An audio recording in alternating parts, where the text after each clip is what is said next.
Okay, so this is just going to be a question and answer. So I will give you all the floor, whatever questions you have. Like I said before, I'm sure other students have as well. So I'm just here to answer those questions, and then I'll post this recording in Canvas for you to review as well. Okay, so whoever would like to ask a question, you just can unmute yourself and ask away.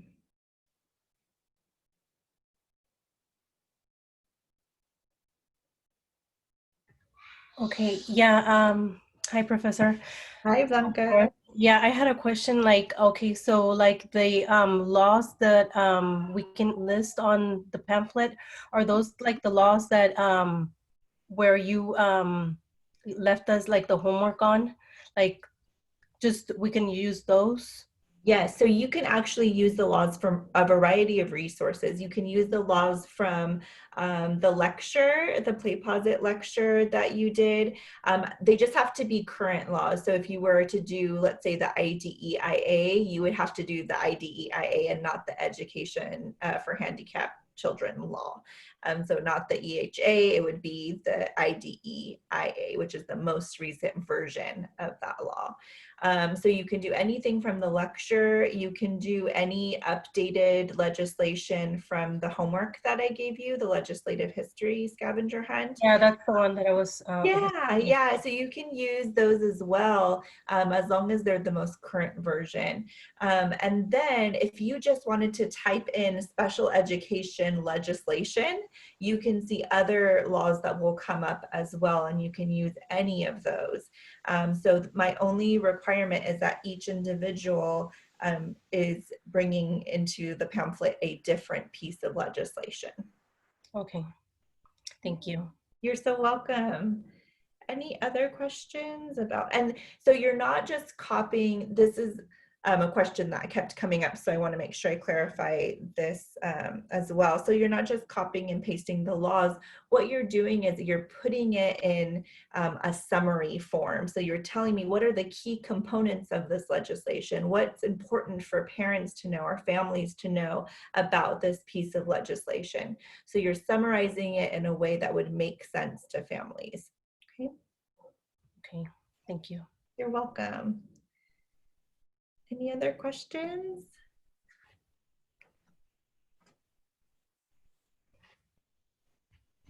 I have Lisette or Jacqueline. So I have one. So whenever we're choosing the population that we are, or the community, or the people that we're focusing our pamphlet for, so do we have to bring in like culture stuff, or is it just like the general people, or like? It can be a general population. So this is for families sitting in the waiting room of a doctor's office. This is for Head Start families. This is for families of children with autism. This is for families of children with Down syndrome. What you're doing, the legislation is going to pertain to all families with children with special needs. And so I just want you to tell me how why you chose that specific group of individuals, that population, and how do these laws address that population? Does that help a little bit, Lisa? Yes. Okay. Yes. Perfect. Okay, it can be just a general group. I think the example I gave, for example, if you're translating it, you can say this group, this pamphlet is for families with children in the with special needs in the Latinx community. There's not a lot of information about legislation in Spanish, and so therefore we're providing this pamphlet in Spanish as well. So just tell me what population and why. Okay. Okay. So it doesn't have to be a specific culture. It just can basically be for like a specific age of children, or okay. Perfect. Let's say you're focusing on the IFSP, so Part C of the IDEIA. You would tell me this brochure is, or this pamphlet is for children or families with children birth to 3 years old with special needs, because that's what Part C serves, is children with special needs birth to 3 years old. Okay.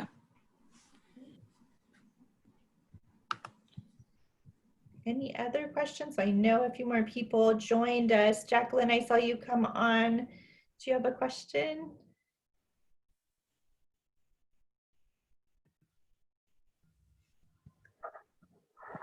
Hi, Professor. Hi, it's so great to meet you. Thank you. Thank you. You too.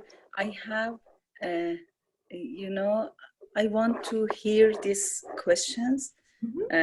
Maybe I get something more. Yeah. I figured that's why many of you are here, just to see what other people ask, to see if it's something that you were curious about as well. I am recording this, so as soon as we're done with this discussion, I'm going to wait for it to upload with captions, and then I will post it into our Canvas module so that you have all of the answers to these questions to refer back to during the week as well. It's awesome because I have to hear again. Yeah, it's helped me. Thank you. You're so welcome. It's my pleasure. Any other questions? Hi, Kim. Hi, Zanaya. It's nice to meet you. Let's see. Kim, did you have a question? Nope, just here to listen to. How about you? Any other questions? I'm just here to answer your questions. So I have a question. I was going to go through, like just use our Gmail and create a Google document, but there, I don't know if you have any suggestions, but on there, the brochure was not the trifold version. So whenever I was going to upload it and have just our group be able to like just work on it and paste it, is there any suggestions that you give for that? I'm not picky. If it's a trifold, if it's 4 panels, I just want the information, honestly. The trifold historically has just been easiest for students to create, but honestly, it was the easiest to create when they were printing it out and bringing it to campus. So doing this virtually, I'm going to accept other formats as well. I just really want to see the information there. Thank you. You're welcome. Other questions?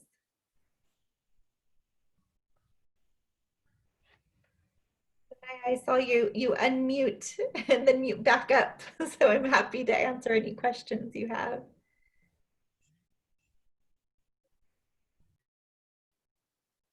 Nope. This is your time. I'm trying to think of other questions I've had. So just to go back over some of the things, and if it sparks a question for you, it's going to be 1 law per person. So each individual is coming up with a different piece of legislation to summarize for this pamphlet.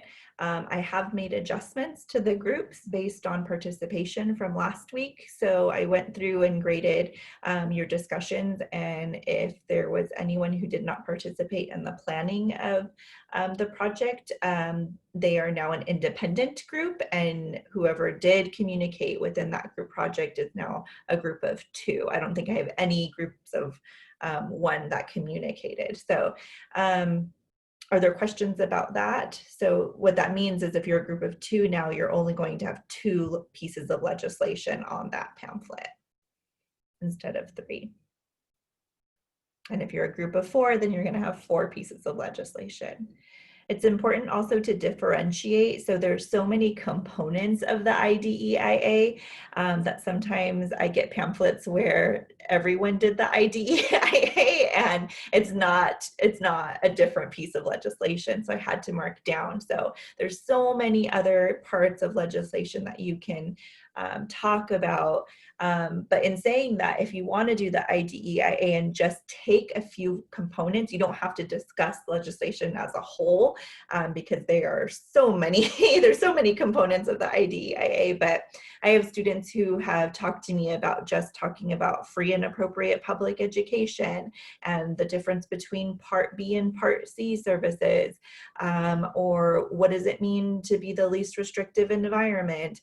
So just different important components of that law that they felt parents and families should know about. So that's what I want you to do, is pull the important information out, summarize it in a way that's understandable for families. And you've read these pieces of legislation. I know I have to read them 5-6 times when new legislation pops up because they use so much jargon. And so I want you to think about those families who are trying to learn the rights of their child, and they don't know what this legislation is talking about. Like, are you going to give my child rights or not? And what do those rights look like? So I want you to break that down for families and have it be clear to them. What are important pieces of this legislation? Okay. Does that spark any questions? No. And then for your 3 resources, even if you are a group of 2 or group of 4 or group of 3, I do still want 3 resources at least. And so these can be, where can families go to look for their rights? It can include different resource centers. It can include regional centers, the DC website. So anywhere that you've gone to look for legislation, I want you to also share that resource with families as well. Okay. Any other questions? I see Cassandra, I see Ali. I can't even call you Ali. I have to call you a Lilisette. I know you go by Ali too, but I have to call you a Lilisette. Any other questions?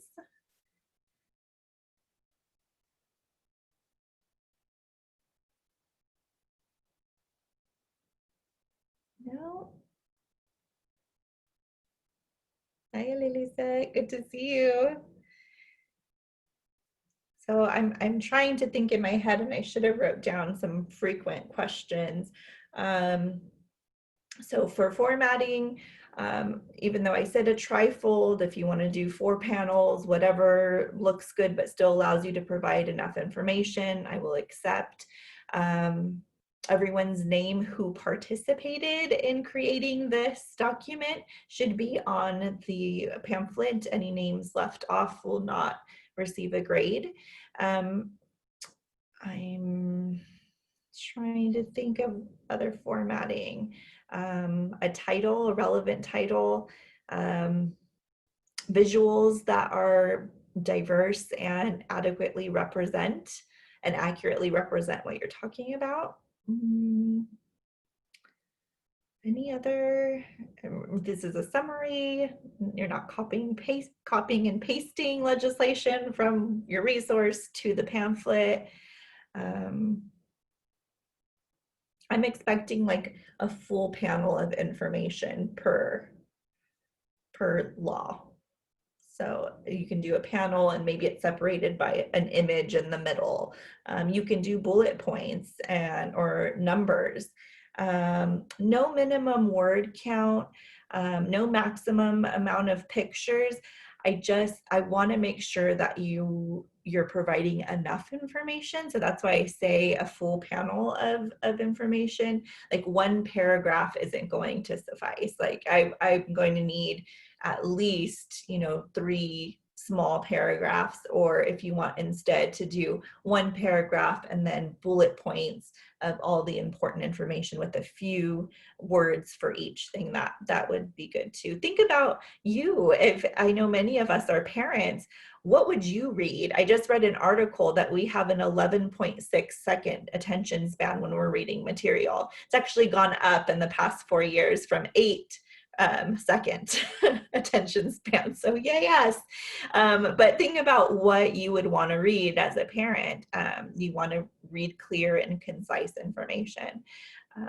So that's something to consider as well. But I don't want to be too restricting when it comes to word count, and I don't want you to just add words just to meet a word count. But if you're clear and you're really doing the job of summarizing, then I take all that into consideration. Any other questions? No? Is this helpful? I feel like there were so many questions, so I thought I was going to get like 40 people on here, but that's okay. I'm hoping that posting this recording will help everyone else that had questions. I'm trying to think of other things that have come up, but I'm pretty sure that it's due Sunday at 11:59. So having a point person to submit it is important. I only need one submission per group, but I am looking at the names on the brochure. So if you submit it, it goes to as a submission to everyone in the group. But if your name isn't on it, then I am looking at the fact that you didn't participate. So please make sure your name is on that pamphlet so I can give you points. You don't want to not give you points. Oh, good. I'm glad it's helpful. All right. Any other questions? Images. If you need ideas for images, there's free images without any copyright on Unsplash. Flickr has free images. I'm trying to think of some other ones. If you do Google or Bing, just make sure that there's no watermarks on it. So make sure that there's no like this is copyrighted and that'll take away from that professionalism. Okay. Any other questions? Nope. Are we responsible for others in our group not turning in their section? No. So the question is, are we responsible for others in our group not turning in their section? So I want to say no at first.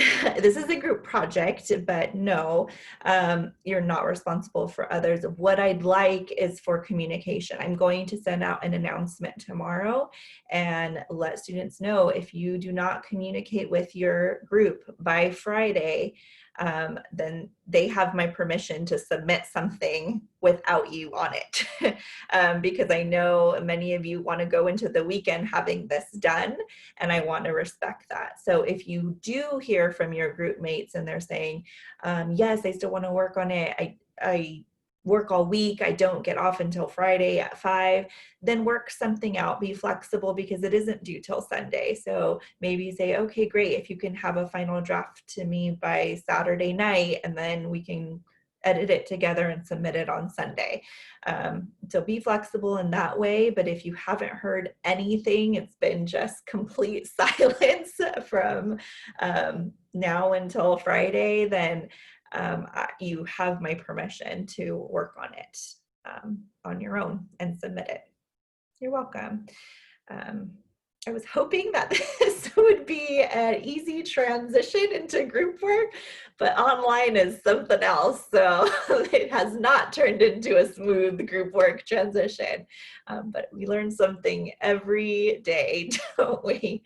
But I want to definitely respect your time, especially for those of you who really want to get things done. So let's see, Lisette is saying, are we graded as a group or just on our section? You are graded as a group. So whoever contributes to that, you're graded as a group and what you turn in, which is why I say give your group mates a deadline as far as turn it into me Saturday night. So if you see something like, oh, you know, Giselle said that we should have, you know, at least a couple of paragraphs and I only see a paragraph, like, can you add more in that section?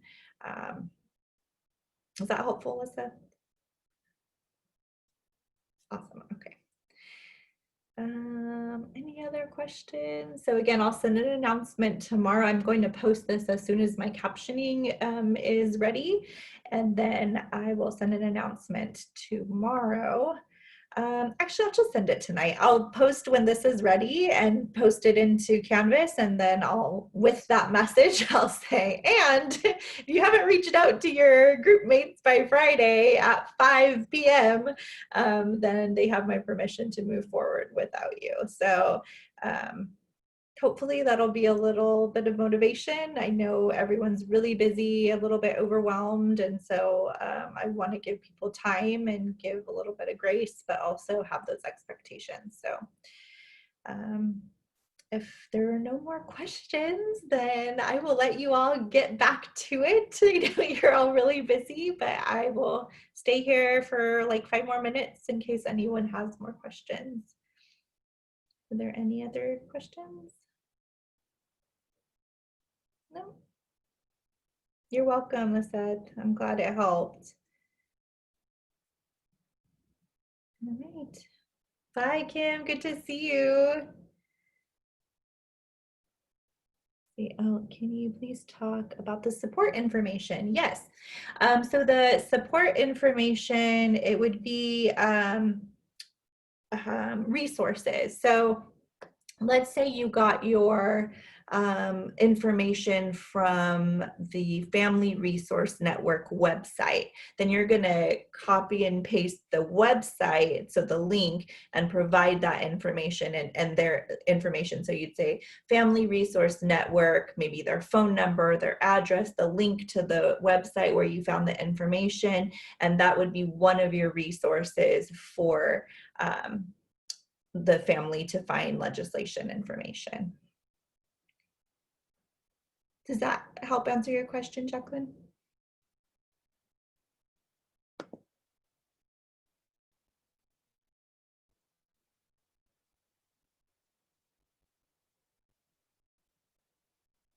Hopefully. Awesome. Okay. Well, great. If there are any more questions, you can always reach out to me. I'm happy to do another one of these closer to the end of the week if need be. But if there are no more questions, then I'm going to go ahead and end the recording. So let me stop it.